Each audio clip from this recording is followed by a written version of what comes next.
So I'll just get into it.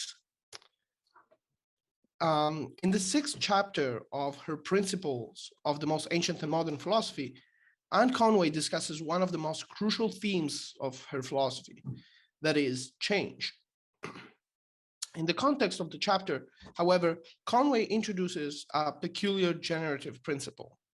And she says, in every visible creature, there is body and spirit, or a more active and a more passive principle, which are appropriately called male and female because they are analogous to husband and wife.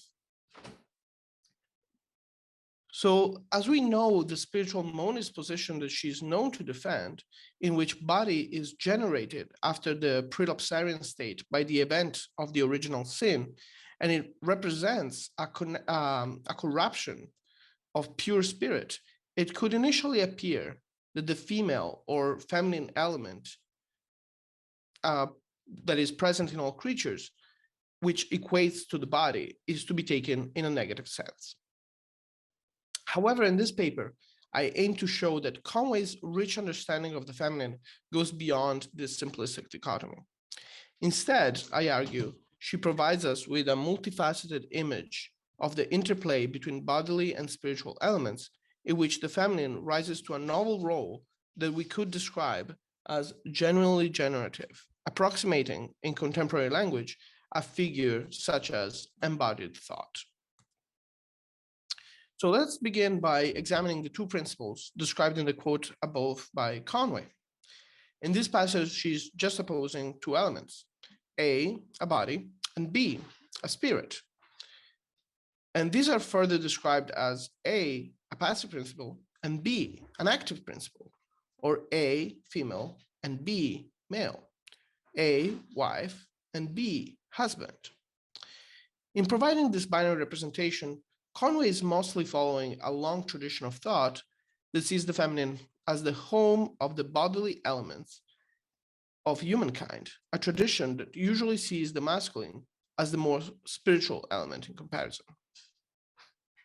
However, as I argue, the juxtaposition here does not assume axiological connotations. Here, Conway did not subscribe to either of the most common philosophical tendencies of the 17th century, that is to say, either materialism or dualism. In fact, we must recall that she explicitly rejects dualism and Descartes' brand of dualism in chapter 9 of her Principles, pointing out that Cartesian dualism entails for all matter to be identified as what she calls merely dead mass.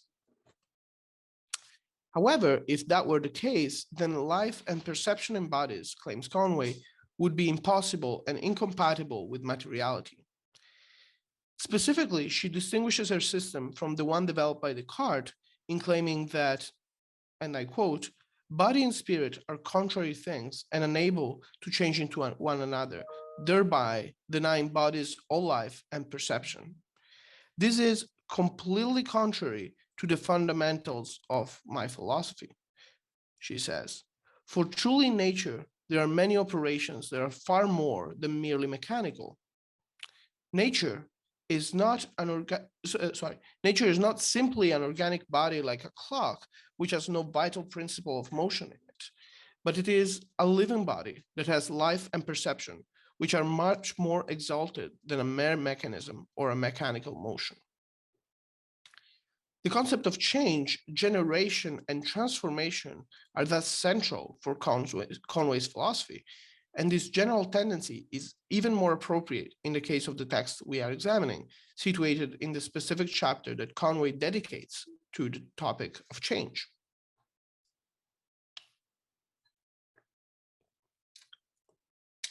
Moreover, Conway's denial of Hobbes' materialism and the similar error she perceives Spinoza to be committing in likening God and creatures is centered around the mutability of creatures, and specifically the transformation that she defends can mutate spirit into body and vice versa. For Conway, Hobbes' materialism is thoroughly refuted by her principle of the interchangeability of spirit and matter. Matter for Conway is not equivalent to the inert extension of the materialist or the dualist. In fact, matter is endowed, she says, with more excellent attributes, such as spiritual life and light, by which I mean the capacity for every kind of feeling, perception, or knowledge, even love, all power and virtue, joy and fruition, that the noblest creatures have or can have, even the vilest and most contemptible. So to go back to the text at hand in chapter 6, Conway's likening of the masculine to spirit and the feminine to body does not necessarily correspond to a lessening of the feminine. In Conway, far from establishing the superiority of the masculine element over the feminine, the juxtaposition gestures at the necessity of both principles to achieve what we could call a generative moment. In fact, the text goes on to claim that every generation and production, whatever it may be, requires the union and simultaneous operation of those two principles, namely spirit and body. So drawing from Kabbalistic imagery, Conway describes the spirit as light and the body as a mirror, capable of reflecting the light because of its own features and characteristics. If body did not have a positive character, if it were, let's say, a pure privation, then it could not be capable of reflection. Spirit cannot see himself reflected in the same way in clean air or in any diaphanous body, since the reflection of an image requires a certain opacity, which we call body. So the necessity of the body as a positive and not a merely undifferentiated and deprived of qualities, prime matter, separates Conway for what we could characterize as more purist accounts or more Platonist accounts of generation, and provides bodily elements alongside feminine elements with a higher degree of significance. Moreover, Conway develops her account beyond this initial stage of reflection, illuminating further aspects of activity in the feminine or bodily element. She says, every spirit needs a body to receive and reflect its image, but it also needs a body to retain the image, she affirms. Thus, together with the functional aspect of its opacity, which would just still be what I would call spirit-oriented in the functionality, this new element, what she calls the retentive capacity of the body, allows it to teleologically orient itself out of this initial duality or dichotomy and open the space for further productive activity. The retentive capacity for Conway is universally shared by all bodies, yet it comes in degrees. Every body, she says, has this retentive nature in itself to a greater or a lesser degree. And the more perfect a body is, that is, the more perfectly mixed it is, the more retentive it is. We thus see a graduality in nature, understood as the totality of creatures.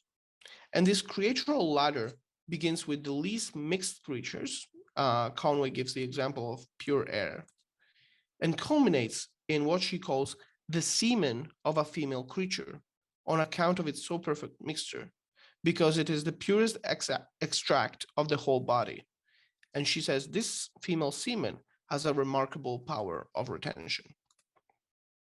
So the feminine element exhibits an apex status in relation to the remainder of creation, at least as it matters to this power of retention.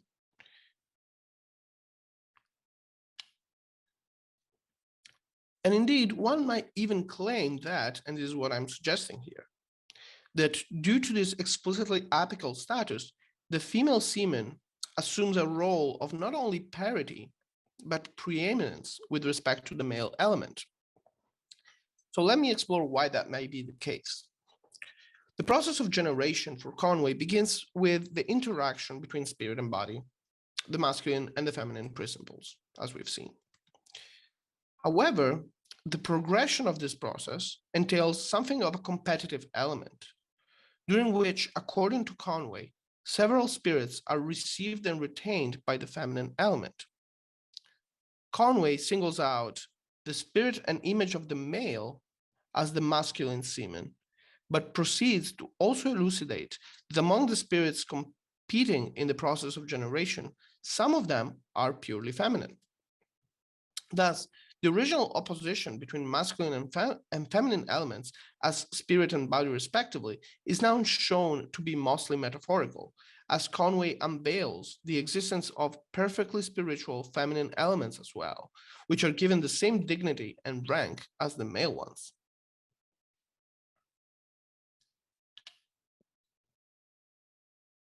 Deborah Boyle, as pointed out, represents a transition from a more Aristotelian view of sexual generation and reproduction to a more Galenian one. The former would equate spirit with an active male principle and body with a more passive female principle. Aristotle had maintained that the male's contribution to the development of a fetus was the form, transmitted through the male semen, while the female contributed only matter through the menstrual blood. By contrast, Galen's view of generation included the existence of female semen, and you'll recognize Conway's wording here, which would be able to contribute not only the material component, but possibly form as well. However, for Galen, the female semen is structurally weaker than the male's, and it influences form to a lesser degree. So these are the two main accounts of generation and reproduction that we have operating in classical philosophy. We have Galen and Aristotle. So if we now compare these two classical accounts of generation with the one proposed by Conway at the end of the 6th chapter of the Principles, we see that she considers the female semen, which, as we have seen, is the pinnacle of creatures in virtue of its apical power of retention, as receiving and retaining the masculine semen, which is the spirit and image of the male, together with the other spirits which are in the woman.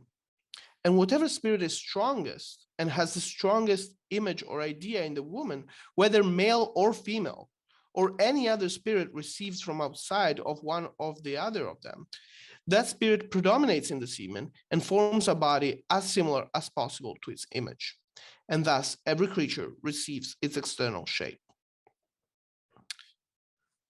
So what I'm claiming here is that Conway offers a view of generation that relies on the transmutability of spirit into matter and vice versa.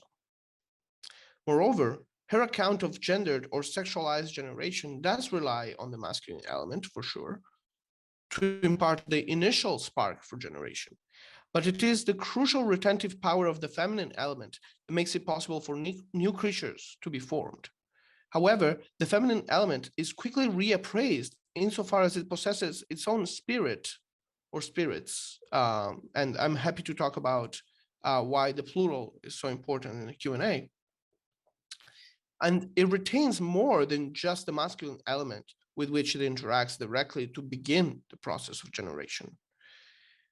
We could argue that the plurality of spirits retained by the feminine element is the reason why, for Conway, the feminine semen is the most perfect form of creature.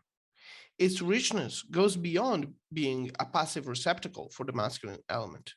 In fact, the apparently equal potential for predomination that characterizes Conway's account of the formation of a creature's body, what she calls the external shape, signifies that for every given creature, there might be no role left for the masculine semen beyond the initial spiritual spark. There is not, as in Galen, or even more in Aristotle, any kind of predominance of the masculine in the form, which is perhaps a better translation than shape, of new creatures. So in conclusion, the feminine for Conway is at least as important, if not more important, than the masculine. With the potentially infinite amount of spirits that it contains and retains, it represents a doorway towards the protean generative power and the transmutability that for Conway is the crucial characteristic of creatures. Since change and mutability are the core characteristics that enable creatures to return to God after your spirit, it would not be exaggerated to affirm that for Conway, the feminine element has in its capacity for generation what I would call a potential for salvation and redemption. Thank you.